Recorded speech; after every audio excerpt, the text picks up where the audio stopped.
So, good morning. We, the Elections Committee, would like to thank the candidates and the audience for coming out and joining us here for the Q&A session. Before we get started, there are a few things that we need to cover.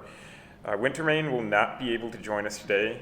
Before she confirmed her nomination, she alerted us that she has a long-standing all-day volunteer commitment. She's made arrangements with Rico, our videographer, to tape the questions at another time. The Q&A session will be 2 hours long. Then a 15-minute break will occur around the 1 hour mark. The session will end around 12:30, a little bit later because we're getting a late start. And you may ask candidate questions as we clean up. Afterwards, join us and the candidates for lunch at Katrina's at 2510 Kenzie Terrace, St. Anthony, from 1:15 till about 3:15. All right, now we're going to go over some of the rules for today. For the candidates, they're going to answer from 15 to 20 questions in a 2-minute block per question for each candidate. Candidates will not be allowed to go over their time limit by more than 10 seconds. Note that if a candidate repeatedly interrupts another candidate in their timed response, the offender could be penalized with a shortened response time for subsequent answers or questions, and then continued interruptions could escalate to more severe penalties up to removal from the room during the fellow candidates' responses. So now the community can still participate today. We will take questions for the candidates for the first part of the session up until the break. During the break, we'll go through and add questions for our second half. We won't take any negative questions or any personal attacks. That will be decided by the committee. Not all questions that we get will be used, just for time constraint and just wearing out our candidates. Interruptions from the audience will not be tolerated. If interruptions or distractions continue, we will stop the event and ask the offender to leave the room. All right. Video? Yep, and this event is being videotaped to be published on the MNFurs YouTube channel. If you do not wish to be filmed, please sit in the back, as far back as you can. Stay out of the camera. And this event will be posted once editing is completed. Voting. So after leaving our events today, voting will start tomorrow. Absentee voting ballots can be requested starting tomorrow, Sunday, March 4th, by sending an email to elections@MNFurs.org. Ballots will be sent out after confirming eligibility. To make your vote count, the ballots need to be received by March 17th. It can either be postmarked or mailed to the address on the ballot or emailed to elections@MNFurs.org. Live voting, we have 3 opportunities this year. The first live voting opportunity is Saturday, March 10th at the Hopkins-Perkins during the West Metro meet. Voting will be open from 5:30 to 7:30. Your second opportunity is Sunday, March 11th, after the Free Migration ConCom held at Geek Partnership Society. It will start at 4:30 or 1/2 hour after the meeting ends, whichever occurs first. Voting will close at 6 p.m. And the final opportunity to vote will be Sunday, March 25th from 4 to 7 p.m. at the John Rose Oval meet. Election results. So after voting closes at the Oval, all votes cast for the 2018 elections will be tallied. The final totals will be announced before 8 p.m. at the Oval and will be posted on the forums within 24 hours. So we're looking forward for feedback on the elections process. Watch for information on how to do so later on. So I think we're good. All right. So if the candidates are ready, we'll start asking questions. So we'll start with Charles. What background, experience, and training do you have had that will help your role on the board?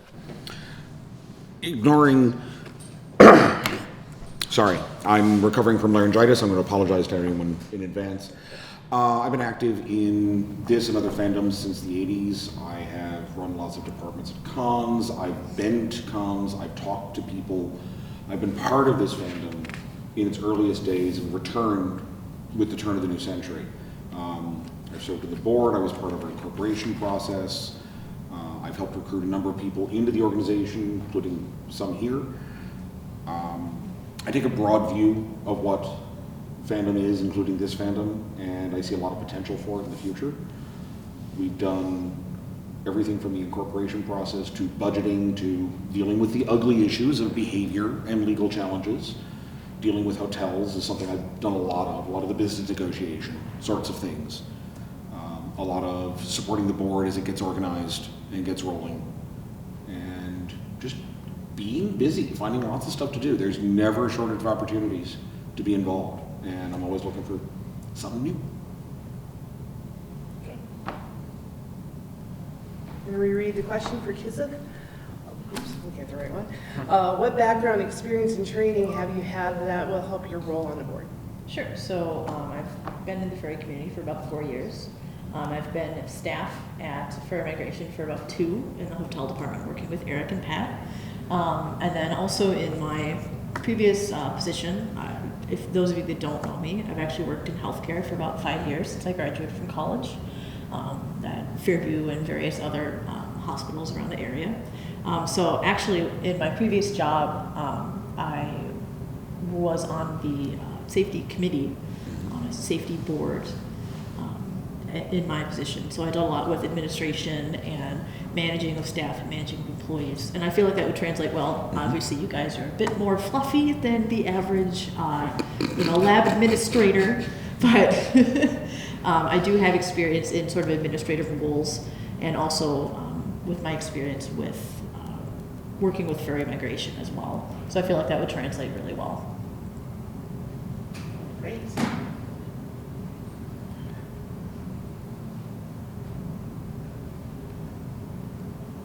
All right, and Grumble, same question to you. What background, experience, and training have you had that will help your role on the board?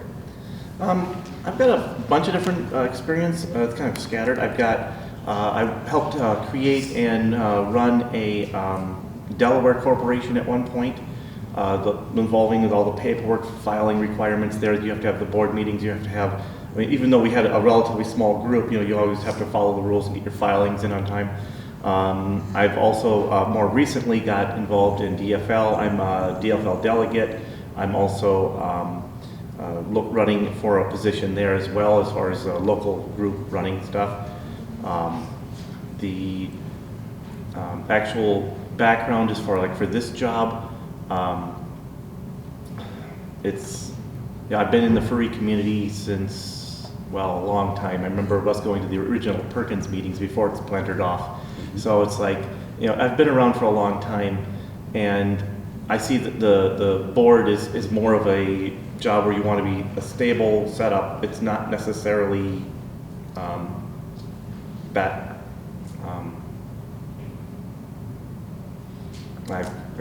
enough. Next. I think you're getting off topic. All right, so this next question, we're going to start with Kizith. Kizith, what is your understanding of your fiduciary responsibilities to MNFurs? Fiduciary as in financial? Your responsibilities. Yeah, your responsibilities. Sure. So from my understanding, the board is meant to serve as kind of a guidepost for the furry community. We kind of set the rules and bylaws and sort of act as the kind of, I don't want to say quite compare this, but it's the best thing I can think of, kind of the parent in the room as far as managing and organizing and overseeing all of the events and activities and the convention as well via for the furry community in the area.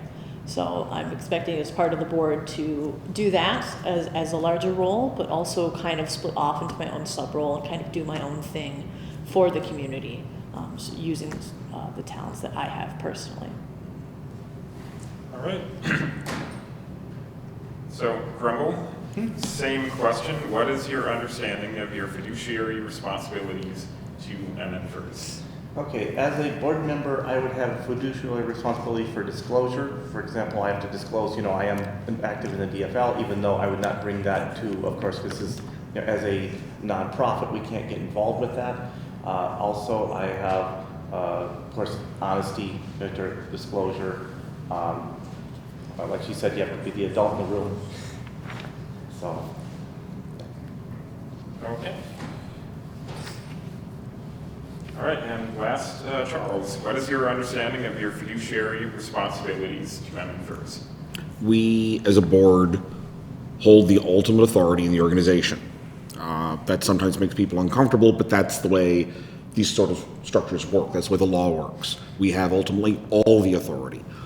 We are wisest when we use it carefully and sometimes don't use it.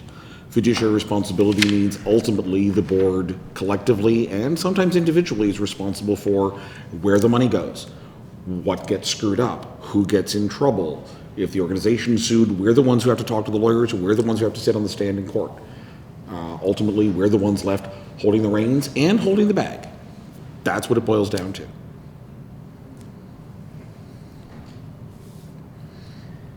All right, for a new question, we'll start with Grumble. What do you consider our role and relationship with local, regional, and national groups like Anime Twin Cities, GPS, Midwest Fur Fest, and more? I see a lot of the different groups is a lot of overlap and connective. We have to work with the different groups, of course.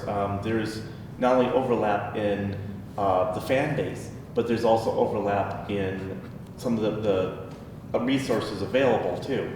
I mean, there's a lot of overlap in a lot of areas. So, communicating with the different groups, maintaining good relationships with them is also important. All right. Okay, thanks.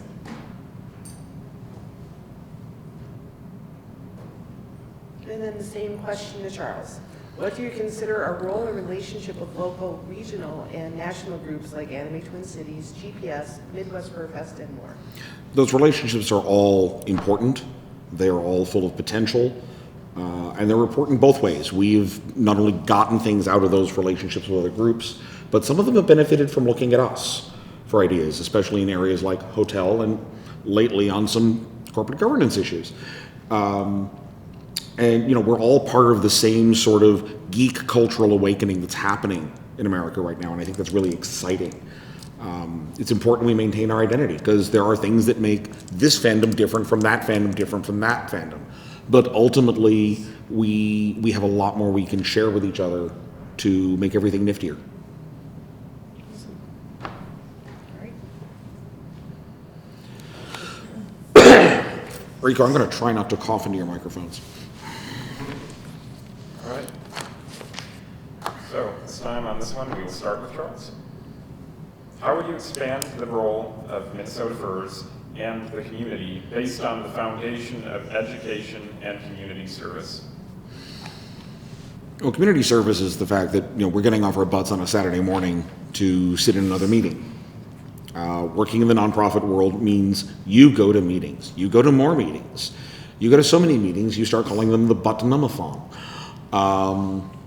The notion of service extends beyond our fandom to other fandoms. It extends beyond fandom to the community around us. That can be blood drives, that can be charity work, that can be running a fundraiser for an organization that's in trouble. That can be doing relief work. Education has never been, in a traditional sense, we don't support schools, we don't write scholarships, but core to our very identity is educating the public and other fandoms about what furry is, what furry is not, and what that means to us, and where we can play with each other. So a lot of it's awareness and consciousness raising about this fandom and what it has to say. All right. Kizith, same question. How would you expand the role of Minnesota Furs and the community based on the foundation of education and community service? Sure. So for education and community service, the main thing I feel that the furry fandom has as a whole, not particularly to MNFurs, but just to the community as a whole, is that there's been a lot of misinterpretations, odd and off descriptions, and just stereotypes that are perpetuated that I feel like we're slowly coming around to. And groups such as the one you've started, Eric, with the parents of young furs do a lot to debunk those stereotypes. But I feel like that is still one of the main issues that people think of furry. They don't think of what we want to think of, you know. So I feel like MNFurs and, you know, indeed the larger community as a whole, but for MNFurs specifically, we really need to debunk and disarm those stereotypes and those misappropriations that people have learned over the years about furry, or people that don't even know what it is still. So I feel like some sort of myth busting needs to happen. And I would like, as a part of MNFurs, to be a part of that. All right. Kreml, how would you expand the role of Minnesota in the community based on the foundation of education and community service? It's complicated. You know, I've got the hindrance that I don't live exactly in the cities, so, you know, my service is gonna be a little more limited there. I also have to, you know, think about, you know, the history. We've got a lot of history in the past, like the burnt furs and et cetera. We have to think about, we want to take and meet an inclusive group, and we want to take and put a good face forward. So this is, it's a complex issue. Strangely, I got to listen to you guys' answers, and I'm still not good for an answer. All right, next. Oh, we're going to put you back on the spot, Rumble, and we'll start you off with the next question. And then that question is, what do you view Minnesota Furs' role in providing an environment for teen programs in the community? I see our role is, okay, we got the Perkins meets, we got the Oval meets. I see those very good for accessibility for teens. They're accessible. You don't have to convince your parents to sign a waiver to go to the convention. I see a lot more of those type of things for the teens, simply because they're much more of an accessible event. So I'm not sure what else we can do. I mean, obviously we need to work on image, because there's still, you know, the CSI image, but we have to watch out for it. Next.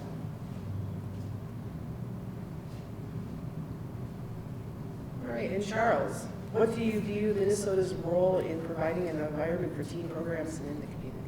I think fandom is in a unique position to offer teens an opportunity to express themselves as grown-ups instead of as children. Our society as Americans is, if I can use this word, really crappy about that.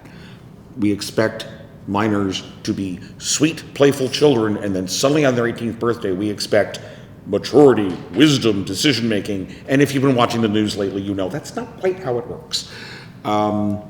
We're in a unique position, both at the convention and through our meets and other events, to offer that bridge. Working with parents is, I think, going to be very key to that, because they can help clue us in on the sorts of issues their children are facing. Factoring in what Kizis was saying earlier, there are lots of misconceptions about this fandom. There's the perception that it's all about sex. Now, that gets people's attention, especially teenagers for some reason. But we don't want to perpetuate that image. We want to say, okay, sexuality can have a healthy place in your life, but what about the rest of who you are? And that's a message I think we're in a unique position to raise with teens that I think teens are desperately in need of exploring.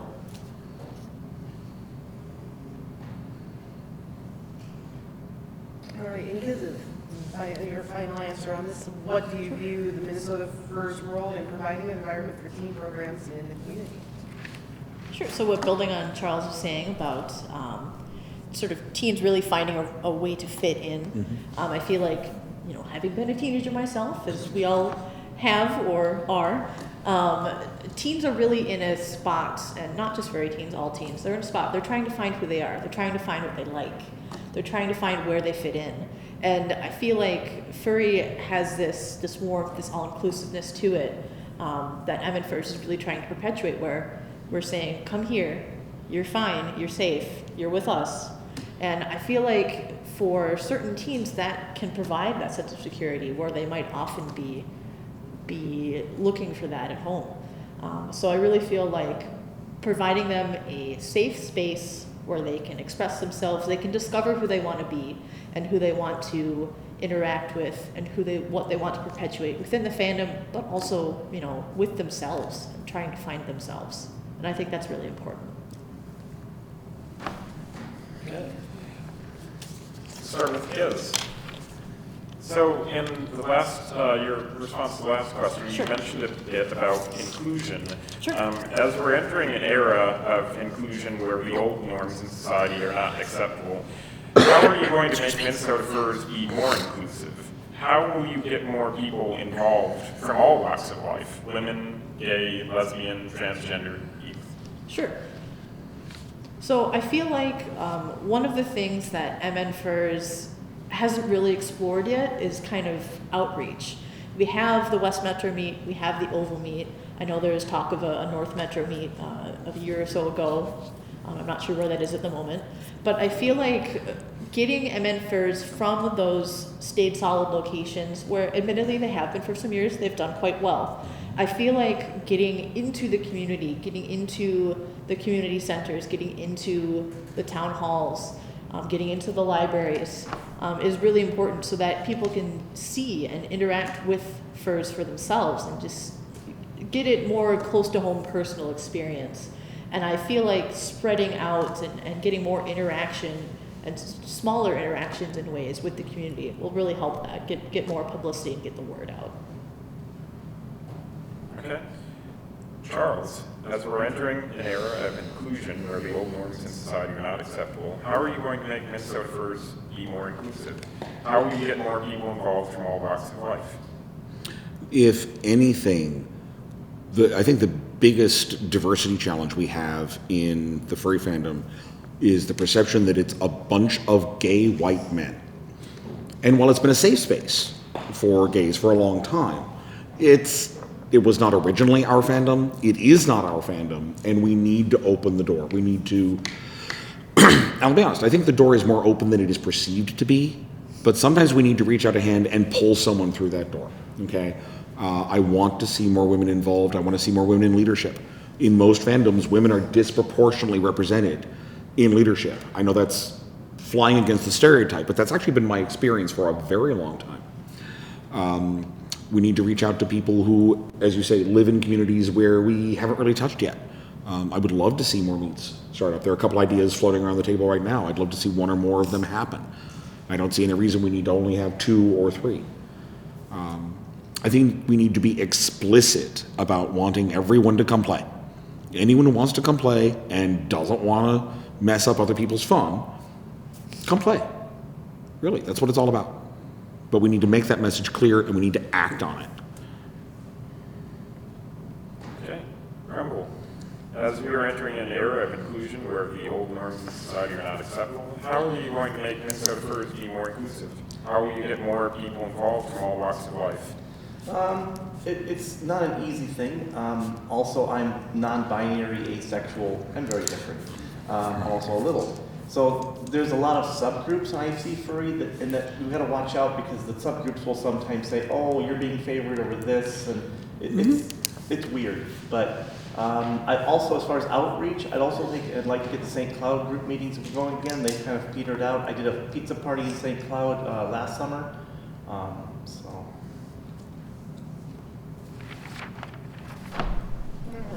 We're talking about doing more outreach and doing things on that, which will lead into the next question, which we'll start with Charles. How are you going to get more volunteers to help out MNFurs? I was thinking a large net and running around to the convention. Don't laugh, I've wanted that net for years.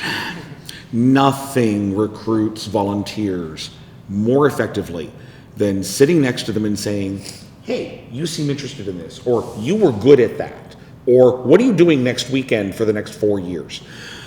Talk to people. I shouldn't put in a con chair when I use that last joke, but talk to people. Find out what turns them on. Find ways to plug them in. It may not be something that's top of our priority list amongst the leadership, but if it's something useful and they're ready to do it and they're able to do it, let's back it. You know, we took a gamble on something last year. Someone came up with an idea that, quite frankly, sounded insane: winter camping. And it was, if you'll forgive the phrase, a flaming success, which in January outdoors is kind of important. They had a great event. It was popular. It made money. But we need to be willing to take those risks on people because that brings more people into the game. And the more people we get in front of us, the more people we can say, "Hey, do you want to I'm going to say it a different way. When you ask someone to volunteer, you're not so much asking them to help you do a thing. You're asking them to become a part of that thing. They take a bit of ownership. They invest a bit of themselves in it. It's not a job, it's an emotional experience. That is when it works right. And that's extremely powerful. We can create that, we can give that to people. And nothing is more exciting than seeing someone find their bliss. All right, and then Grumble. How are you going to get volunteers to help out MNFurs?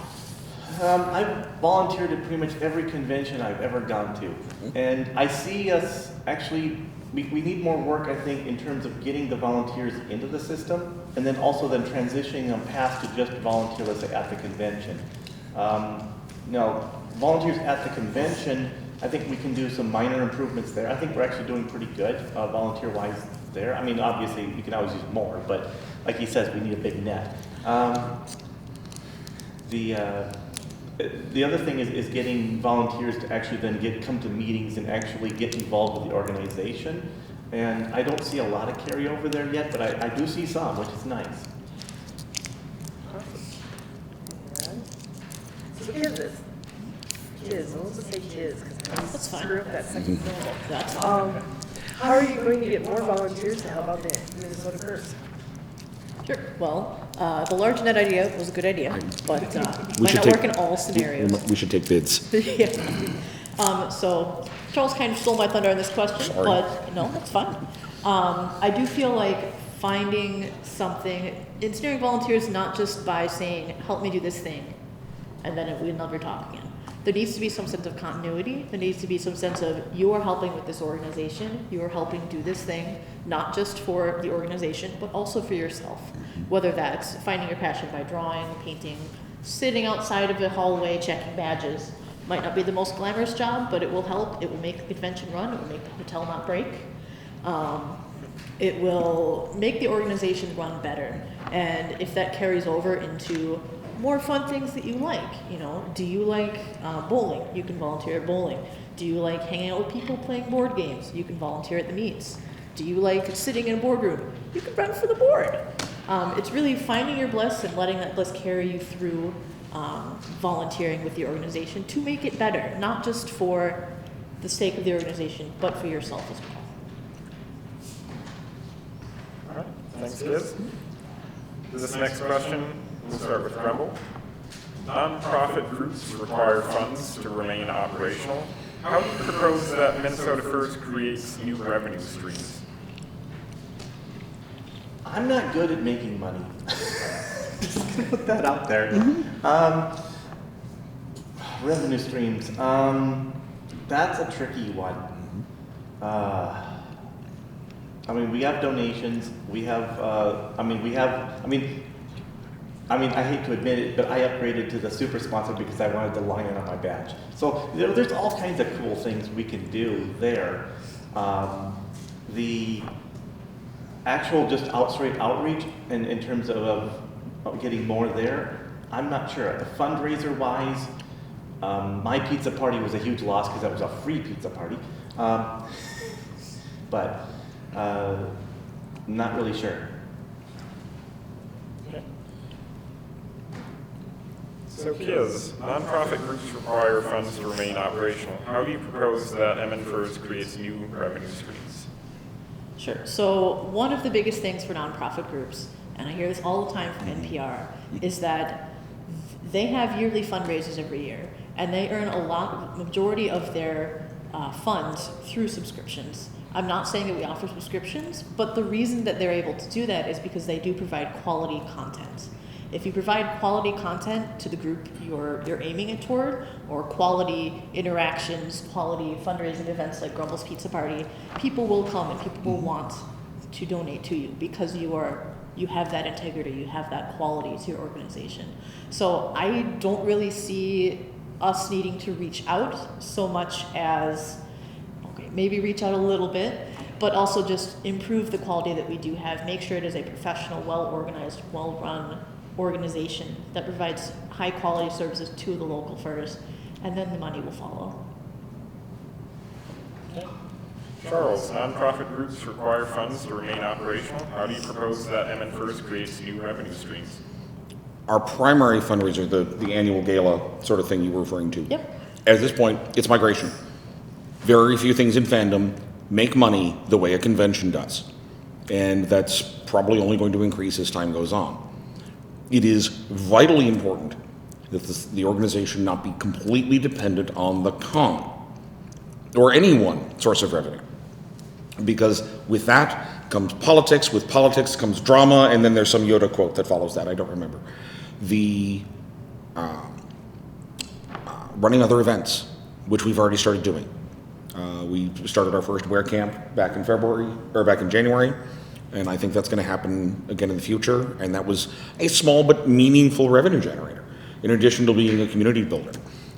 There's another idea for an event in Wisconsin that the organizer needs to finish writing some stuff up and is run by the board, so we may have another thing to consider.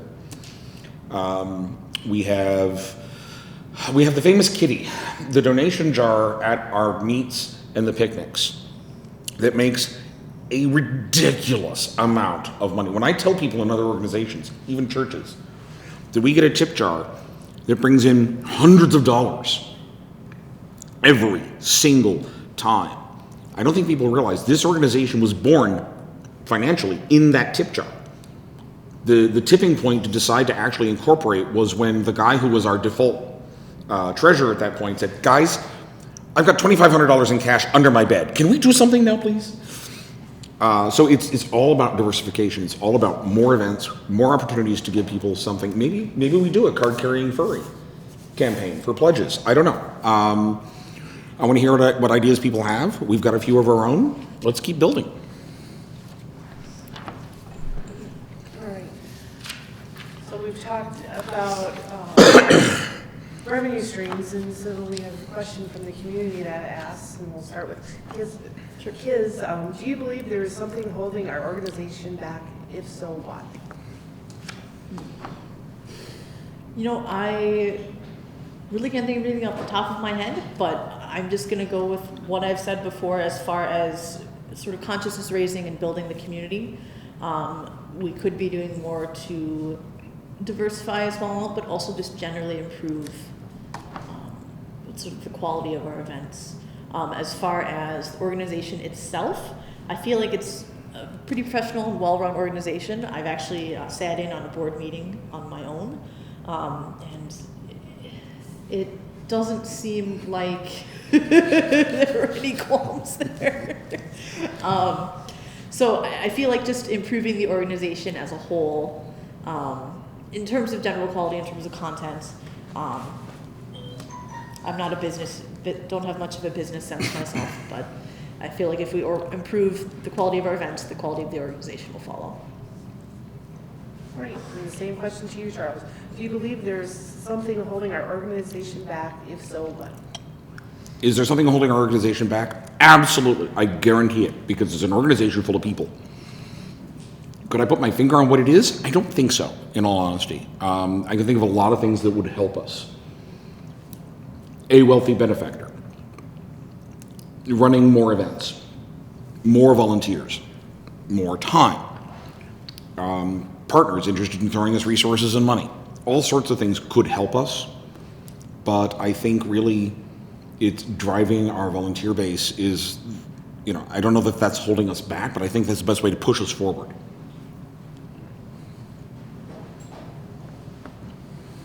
And to you, Grumble. Do you believe there's something holding our organization back? If so, what? I don't think so. I think we're doing really good. I mean, if you look at all that's been accomplished, it's pretty good. I think it's pretty incredible what's all been done. We got a convention off the ground. We did so many things. So, yeah. I was thinking of going to the last board meeting, but it conflicted with the caucus. Okay. We'll start with Charles on this question. This one comes from the community of furry youth. Do you have a plan of action to help non-supportive parents become more supportive of their child's interest in furry? Ooh. Okay. Short story. We have a charter from the IRS as a nonprofit. The IRS has said, this is what you guys want to do, and that's okay under nonprofit law. We cannot do things that don't fit in that charter. Social welfare programs are not in that charter, and we could very easily start treading into some of that ground here. We have sister organizations in this and other fandoms that have crossed that line and are in great danger because of it. So I want to find ways to help those kids. I was a kid in a very similar situation at one point. Okay, a couple of you know some aspects of that story. What we can do is we can offer educational opportunities for parents. We can say, hey, kid, if you send an email to this group, a group of parents who have furry kids, we'll get that. You can talk to them. Excuse me. The United Way runs a number of programs to help troubled kids. And we know about those resources. I've done some of that work. So we can connect kids to other resources. We may not be the best people to help, but if we know the people, tag. We have to be somewhat careful, especially, when it comes to minors, because you've got a list of legal liabilities that are terrifying. But there are opportunities, and I think I'd love to work with the parents group and find out more of how we can work on that issue. Okay, thanks, Charles. Grumble, do you have a plan of action to help non-supportive parents become more supportive of their child's interest in furry? I'm not sure. I mean, I've seen some really supportive parents. I even saw this cute kid at the mall with ears and tails. But the thing is, I'm not really sure if, like what Charles said, if we're really the right people that can get involved. We have to watch out because there's also the contamination laws. I can't remember exactly how that applies, but there's all kinds of different things that get involved there. So. Okay. And kids, do you have a plan of action to help non-supportive parents become more supportive of their child's interest in furry? Sure. Well, as far as non-supportive parents, I mean, if they've been non-supportive and they know about their child's into furry, I feel like there's not much we can do to change their mind, and it might be stepping on some toes to try and do so, try and assume that we can do so. I feel like the most we can do as an organization is to provide a safe space for that particular minor to come in, feel accepted, find other people that are sympathetic, interact with the parents group. But I don't think you can change, you can't change a tiger's stripes once it's been set. And I would feel presumptive to do so.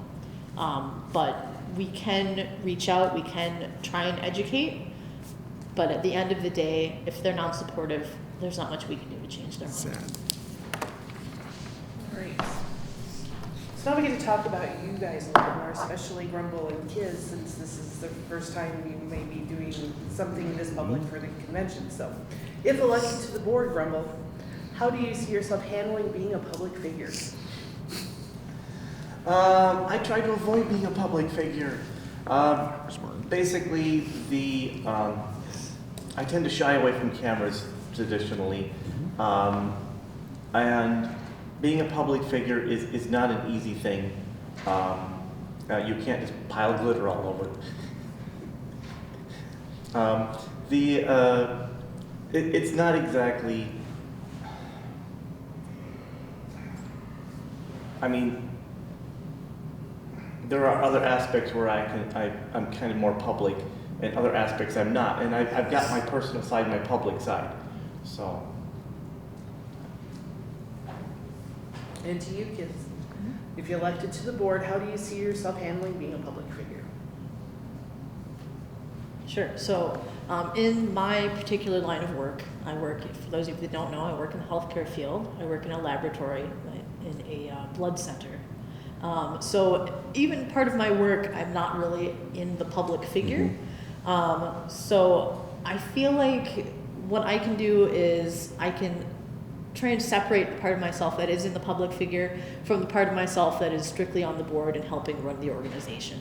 And I feel like for me personally, it will be kind of a challenge, but one I'm kind of looking forward to.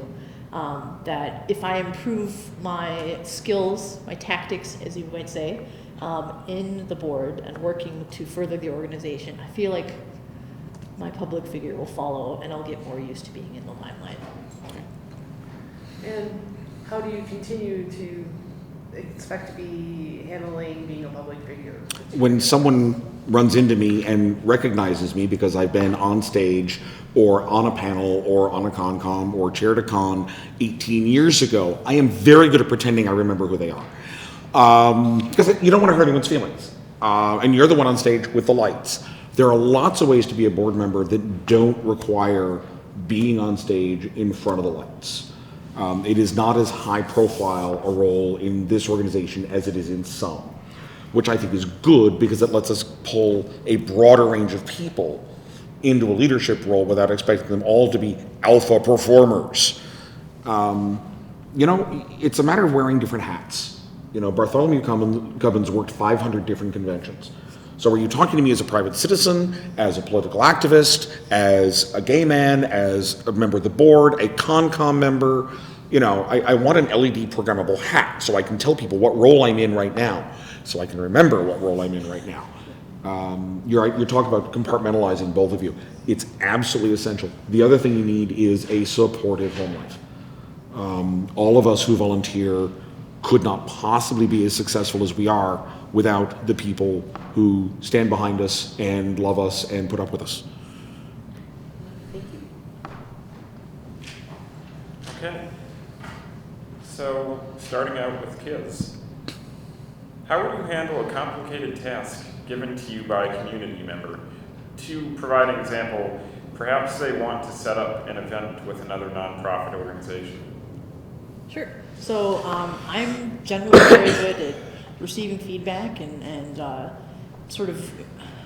the person that likes to iron out all of the details. I'm that person that will ask 500 million questions about, okay, do you want it here? Do you want it there? When should we be there? When should we load in? When should we load out? So I'm very good at breaking things down and really getting all the details and all of the nitty gritty. It's what I do every day at my work. You know, I have to make sure I have results and things out on time. So I feel like I will be that person that will be sending 500 million emails asking about every single detail. And that is something that I am expecting from them. So I feel like communication is very important. Open communication is even more important. And receptiveness to new ideas and new suggestions is also important, because while I may be focusing on the details, someone may see something differently. Someone may have ideas that I don't. And that open communication and that two-way communication is also pretty vital in terms of modifying the plan and modifying if any unexpected speed bumps come up along the way. Okay, thank you. Charles, how would you handle a complicated task given to you by a community member? For example, they want to set up an event with another nonprofit organization. Depending on what the event, going to take the working with another nonprofit, depending on what the event is, and if it's appropriate for our charter, then we proceed to, okay, is this a good idea? Not all new ideas are good ideas, unfortunately. And that's where this job can get really delicate and really awkward and sometimes kind of awful. But, you know, sit down with them. You know, one thing that helps me a lot is if they can write up the concept. You know, even if it's rough. Well, I don't have all the ideas worked out yet. Perfect. That's when you start talking to other people. Give me a sense of what direction you're going. Let's sit down. Let's talk it out. Okay, this is an idea that I've never worked with before. Here, call her, because this is more her wheelhouse. She knows how these work. Or bother Mwacko or someone. You know, go to the people who can. We're kind of like a switchboard sometimes. You know, we're the ones who know. Not necessarily, I'm not the one who can do it, but I can connect you with the people who can give you the resources, give you the information, and find out, is this viable? Is this a good idea? Can we do this? Right. Thank you, Charles. Grumble, how would you handle a complicated task given to you by a community member? For example, they want to set up an event with another nonprofit organization. I'm a big fan of delegating, finding people who are competent in all the different areas, and basically working as a team. Personally, by myself, I mean, I have to be very careful not to take too much on. I try to make sure that when I take a task on, I always will get it done. But in order to do that, I have to tell a lot of people no, I can't get involved because I have to limit how much I do. So in this case, I would basically make sure, like Charles says, you have to make sure that it's a good fit. If it's another nonprofit, you know, their charter and stuff has to be factored in. There's, like they said, there's all kinds of different things. Okay, thank you. This will be our final question before the break. So Charles, as a board member, the authorities approach you demanding information on a certain community member. How would you proceed? Our bylaws, state and federal law provide extremely clear boundaries on what I can disclose and when I must disclose. If I have a warrant, they get the information. It's very simple. We do not publish that information. That is on our rules that we simply cannot do that. But if law enforcement has a valid request,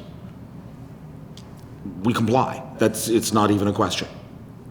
The rules get a little more complicated if it's a minor. I'm not necessarily obligated to wait for a warrant in a case like that if it's a minor or a parent is involved. But everything in that case starts to get pretty circumstantial. Thank you. So Grumble, as a board member, the authorities approach you demanding information on a certain community member. How would you proceed?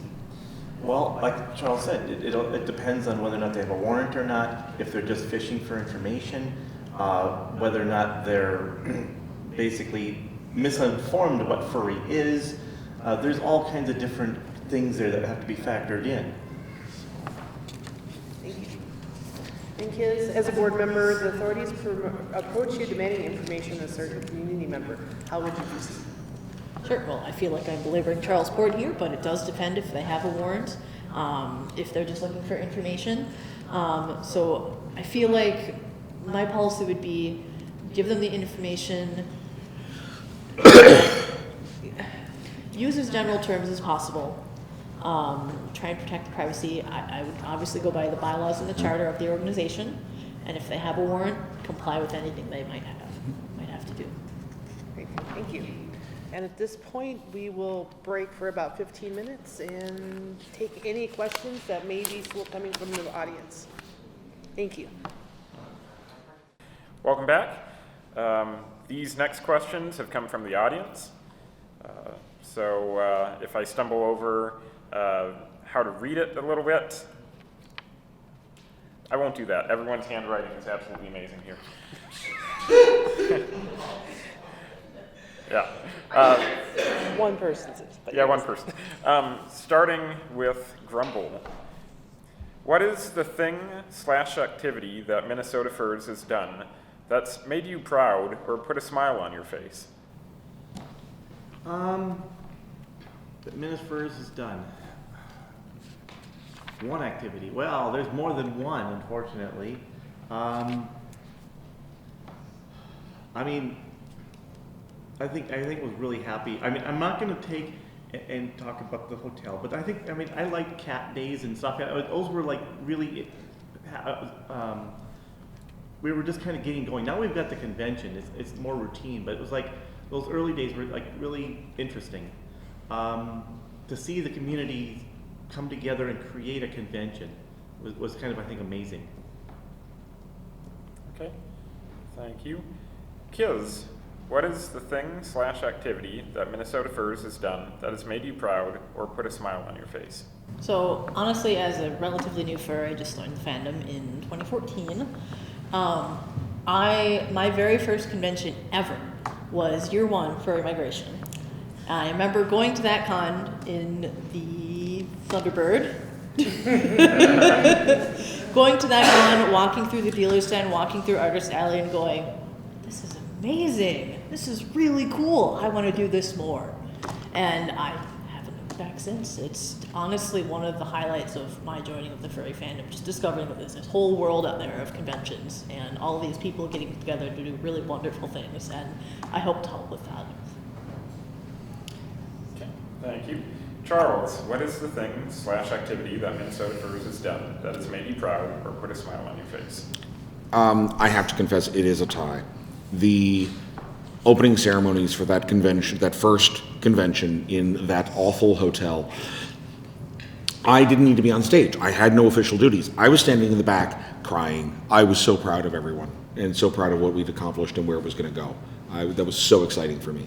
But honestly, a close second would be one of our board members decided to reach out to a couple of parents and say, hey, what do you guys think? You want to get involved? And before I knew it, we had this cluster of active parents of young furs who wanted to be more active and do more. And that is just so exciting to me.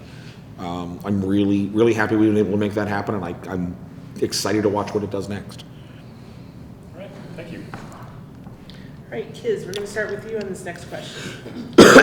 With the with the furry and civet database hacks revealing many fur real names, what actions or suggestions do you want to give or take to help protect the membership privacy?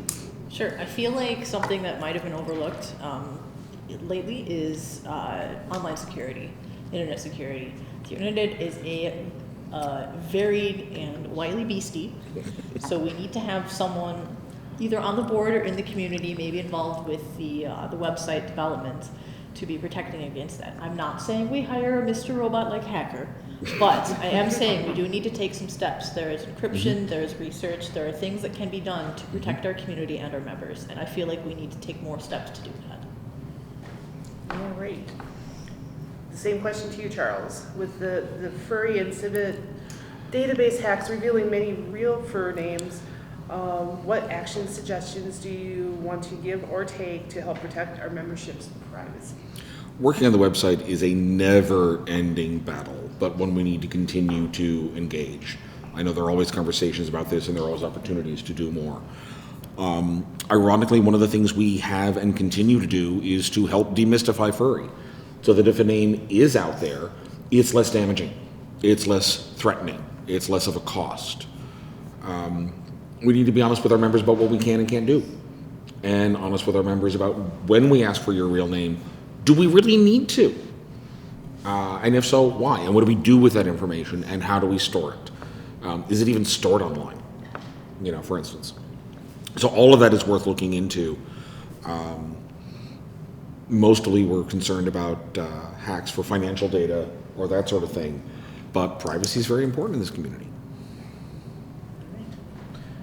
And to you, Grumble, with the furry and civet database hacks revealing many fur real names, what actions or suggestions do you want to give or take to help protect our membership's privacy? I wasn't aware of the furry one, but basically saying we've got actually more issues than that too. We even have the question where this one convention didn't own their own information because of an agreement with another provider. So, not our problem, of course, but there is an issue there. Then there's also, like I said, privacy is important. I'm not exactly sure how the new registration system works in terms of the back end. That is something that could be addressed. I do have some background there, but. All right, thank you. Next question, we'll start with Charles. Being a 501c3, we are an educational group not affiliated with politics. With today's environment, how do you keep politics out of this group and the org? Okay, common misconception. Education, 501c3s get their exemption for artistic, cultural, or educational purposes, or any combination of the above. We have not specified we are any one of those. You can only be one, or you can focus just on artistic or cultural or educational purposes. You don't have to. So we don't actually have a corporate mandate to be educational. We just want to, and that's fine. That said, I think it's important to us to continue to reach out. And I need to ask you to read the rest of the question again. I'm sorry, I'm on too many decongestants right now. That's fine. Short story it. Okay. Being a 501c3, we are an educational group not affiliated with politics. Okay. We have not chosen to become involved in politics. Legally, we can take a stand on political issues. We can take a stand on cultural issues. We can take a stand on controversial issues. We cannot endorse any particular political party or candidate or ballot issue. Okay? If there's a constitutional amendment on the ballot, we are forbidden from making a public statement on that. But if we want to say fascism bad, guess what? We can say that. That is perfectly legal. We start spending a lot of our money on political action, then we're outside our charter and we're in all sorts of trouble. How much we should make a political statement, especially in the present climate, I don't have a firm opinion on that, but you know what? That's an argument worth having. If there are things people want to say or things they want us to do, I'd love to hear more. Okay. Thank you, Charles. Sorry, folks. Grumble. Being a 501c3, we are an educational group not affiliated with politics. With today's environment, how do you keep politics out of the group? Not easy. You switch your hats. I'm actually reasonably good at saying, okay, I put this hat on, I put this hat on, we keep the two separate. You know, it's like I keep my personal and public life separate. I also have to keep my politics separate. Like I said, I'll disclose that basically, yes, I am affiliated with a political party and I am basically running for an office position in that party, but that's not, when I'm basically doing this job, I put that hat on and it's like, okay, I'm not going to take and push, you know, their agenda or whatever. You know, this is an organization that has its, you know, agenda in that area. All right. Thanks, Grumble. Kids. Being a 501c3, we are an educational group not affiliated with politics. With today's environment, how do you keep politics out of the group? Sure. So I've never seen MNFurs as a political organization. And honestly, because of the nature of the organization, because of how varied and how diverse and how unique we want to position ourselves within the community, I mean, politics is a function of the individual person that has those views and holds those views.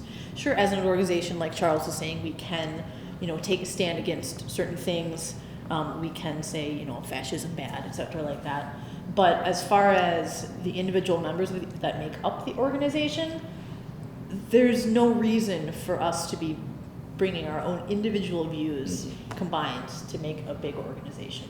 I just don't see a place in it. So I feel like if everyone is able to keep their political views and their political aspirations, basically realize that the organization is more important than your personal political views. As far as us working together, as far as us being a team, we can't have that interfering. Right, thank you. All right, so this is another question from our esteemed audience. We have, for Grumble, if you could change anything about the meats, what would it be? The Perkins meat type things or the oval It meat? says the meats. The meats. Okay. What would I change about the meats? Well, personally, I'd want them closer, but that's not possible. Sorry. Sorry. Yes. But basically, I see the meats. I've seen them grow over time. I mean, when we had the three split, it was really awkward, especially when we started getting groups that would only go to one or the other, and then we started seeing kind of fragmentation. At least the oval is big enough for the whole group that goes to the meets at least. We did have one packed day that one time, but it's like, I can see it, it's definitely, you know, we have some variation. I'm not quite sure how we would improve it though. All right. And the question to you, kids, if you could change anything about the meats, what would it be? So, first off, just me being vain and personal, I don't really care for Perkins food, but that's just me. You know, Applebee's might be a little better, but I'm not going to judge. Some people might like it. Personally, I feel like as the meets have gotten bigger, the oval is a wonderful idea to open that up so that everyone could be together.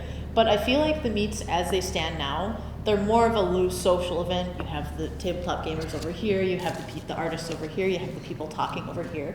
I feel like providing some more structure would also be important. You know, we'll have a dedicated tabletop area, we'll have a dedicated parent group area, we'll have a dedicated sort of splitting things up making it a little more structured, not super structured, it's not a convention after all, but having a structured area where people know that they can come and do this certain thing that they want to do at the meets and don't feel like they're being excluded would also be very helpful. Thank you. And Charles, would there be anything you'd want to change, or would you, if you could change anything about the meets, what would it be? A thing we've been asked to do, and we need to find a better way to do it, is we need to have people at these meets to kind of ambassador. And yes, I use that as a verb. Hey, I haven't seen you here before. Can I answer questions? Can I connect you? Oh, you're here for gaming. Them. Go there or talk to this person. The other thing, frankly, I want to see more of them. I would love to see an in-town meet. Our meets have been very suburban so far, which is great, but maybe, I don't know, say a Tuesday night meet somewhere in town that's busable, maybe near campus. Trainable?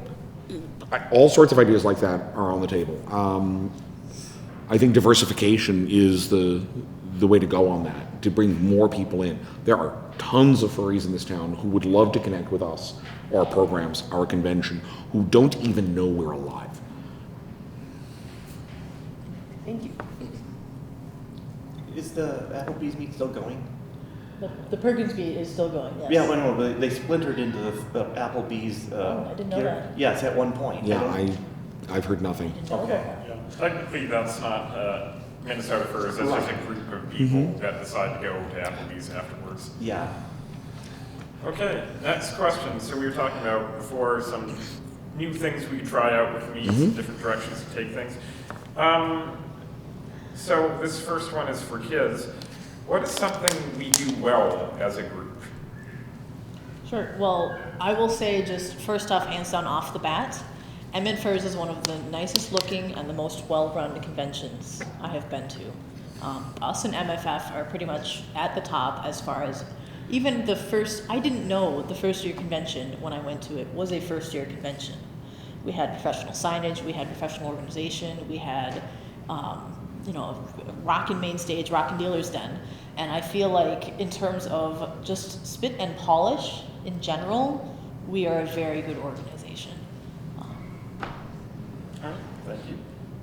Charles, same question. What is something we do well as an organization, as a group? Collaborate. This is not about me. This is not about I. This is not about my friends. This is about us. This is about working with people who've never worked together before and coming up with ideas that none of us really originated, but together we can make work. So many fandoms, and I'm sorry, in particular in the furry fandom, we've had a problem with celebrity con running, where it's all about, we got a nasty email at one point telling us we were doing migration wrong. Don't you people understand?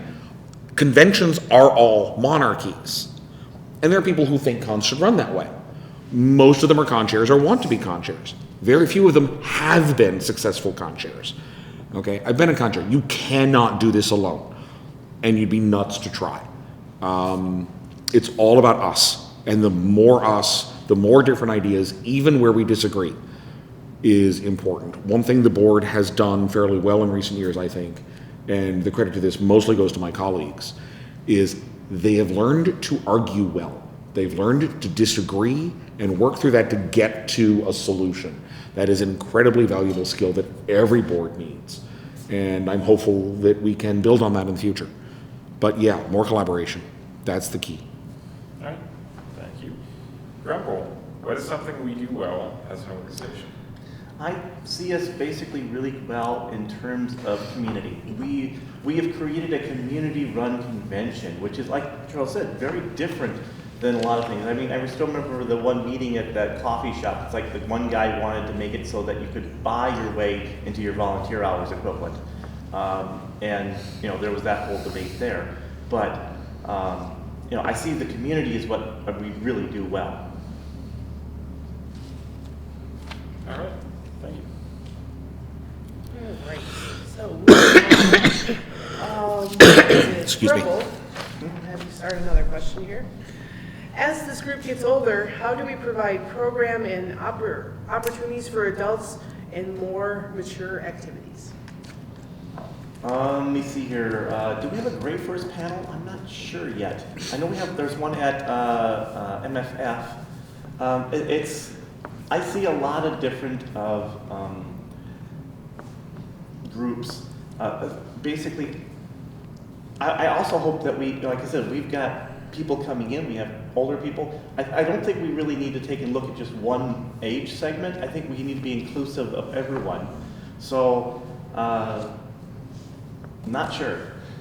All right.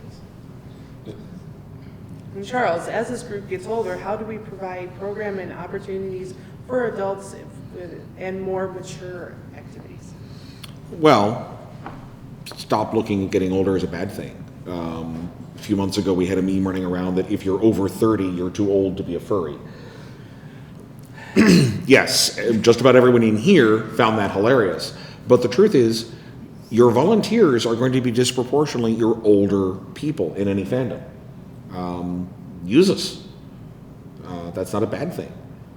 I think to a large extent, use us for history, use us for context, use us for our skills and experience, or just use us to hold down a chair and badge consuite. You know, the needs vary by individual, just like anything else. I don't think we have a specific need there right now. Great. Thank you. And Kiz, so as the group gets older, how do we provide program and opportunities for adults and more mature activities?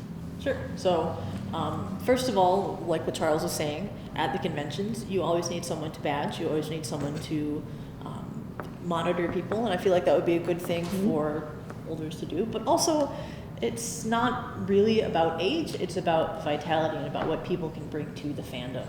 It's experience, it's skills, it's the fact that I know of someone who owns a brew pub nearby, for example. You know, as far as just general meetups, you know, we need to branch out, we need to diversify. We need to have something other than social hour at Perkins or the Oval. And I feel like just more tailored events, we could get to that as well, in addition to providing more opportunities for volunteers as well.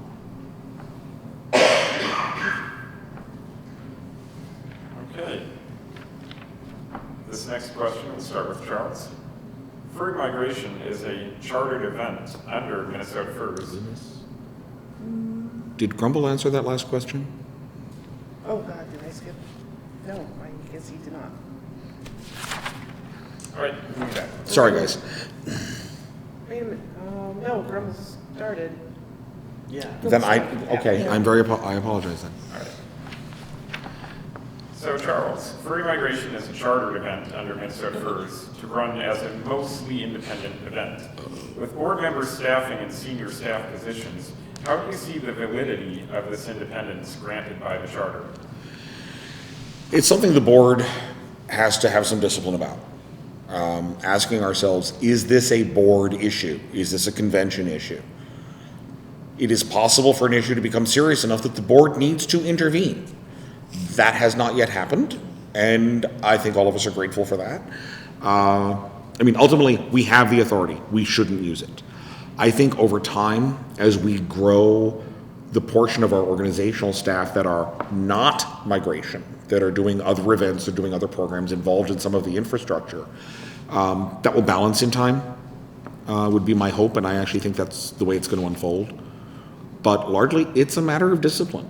Just because you have power does not mean you should just go ahead and use it to impress people. The world's got way too much of that nonsense. All right, thank you. Kiz, furry migration is a chartered event under MNFurs to run as a mostly independent event. With board member staffing and senior staff positions, how do you see the validity of this independence granted by the charter? Sure. So I feel like what Charles was saying is that we need to sort of discipline ourselves, change our hats as appropriately, and also use some tact, use some judgment to determine whether is this something I need to use my powers as a board member to solve, or is this something that I should probably solve through being a furry migration staff member? And also what Charles was saying is that as the community grows, as the events expand, as furry migration itself gets larger, I feel like the board members, as part of senior staff, may retract a little bit. we can have someone that is running migration without being a board member. The board will still always be there to oversee as well because they're all part of the same organization. But I feel like as furry migration gets larger as a convention, it will not be as needed and there won't be quite as many of those conflicts of interest.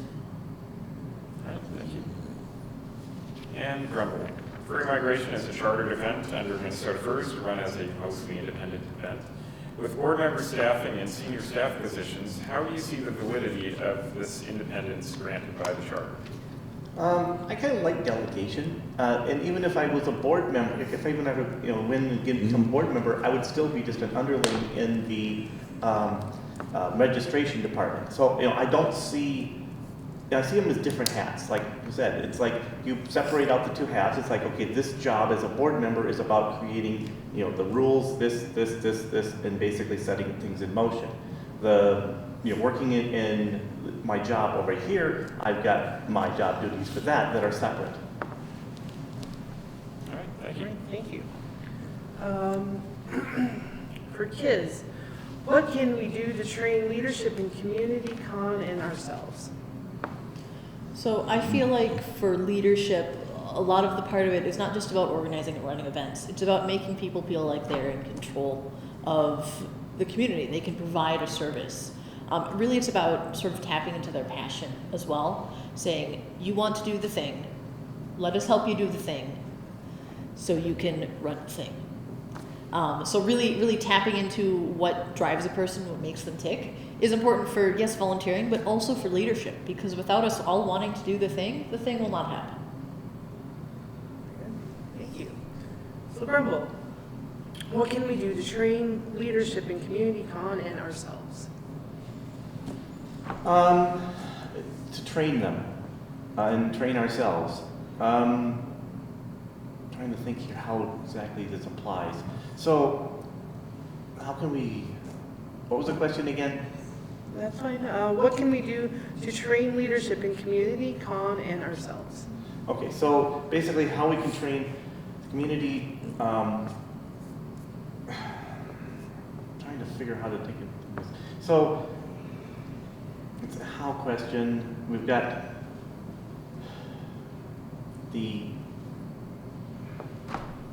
like I said, I like to take towards trying to find competence. To be honest, a lot of times people train themselves. A lot of times you put the rules in place and tell them, this is what we need. I'm not really sure. I'm really stumbling on this one. Because I don't see us as an organization that has rigid training structures like a company does. So. And then Charles, what can we do to train leadership in community, con, and ourselves? A lot of us have been to a leadership seminar or a management class or this, that, or the other thing, formally trying to teach us these things, or we've read books or articles on the subject. Almost everything I know about being a leader comes from two sources. The most brilliant leaders I have worked with and for, and the most incompetent goons serving in leadership roles. I've learned incredible amounts from both of them. I'm a little more grateful for the good ones. But that's where you learn the most. How do we teach people how to be leaders? We model good behavior. We model judgment.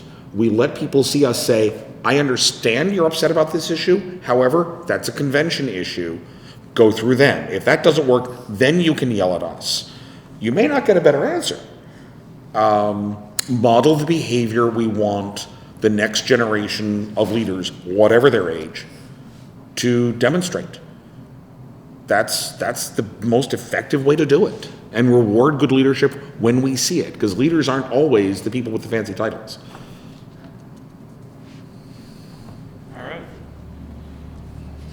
I'm glad I don't have to read that question. That was great. Oh, okay. So, for Grumble, how do you plan on focusing on Minnesota Furs and putting the org and the community first? I've kind of basically tried to take and put them first when I volunteer, when I work at the convention. Basically taking on this job is a sacrifice for me. I live a ways away, But like I said, I'm willing to take and make the sacrifice to go to the meetings and do this job. But it's basically, I just want to help. All right, thank you. And Charles, how do you plan on focusing on MNFurs and putting the org and community first? Not 100% sure what the questioner is looking for. One of the issues that came up a lot as we were organizing was balancing the needs of the convention versus the rest of the community. And in that respect, it is a little challenging because the convention is the big, fancy, shiny thingy that everyone wants to work on, everyone wants to be a part of. We need to leverage that to get people to both participate in and lead and run other events, both events we have and ones we don't yet, and get them into staff roles. We've got staffing needs on the society side, and I'm sure we have some on the convention side as well. I've heard rumors to that effect. Or was that whimpering? Really sorry, folks. So it's a constant balance, but it's one we need to be aware of. And it's just a matter of talking to people and getting them plugged in, ultimately. And remembering that we are not just a convention. That was never the idea. All right, thank you. And Kiz, how do you plan on focusing on MNFurs and putting the org and the community first? Sure. Well, like Charles was saying, we are not the convention. We're not solely the convention. We are also a family, a parenting, education, I suppose, program, a mentoring program, a community organization. So I feel like trying to split the difference between the convention and also the community as well is very important. I feel like also doing more outreach and doing more interaction with the community as well, going to people rather than making them come to us. All right, thank you. And we're to our final question for the day.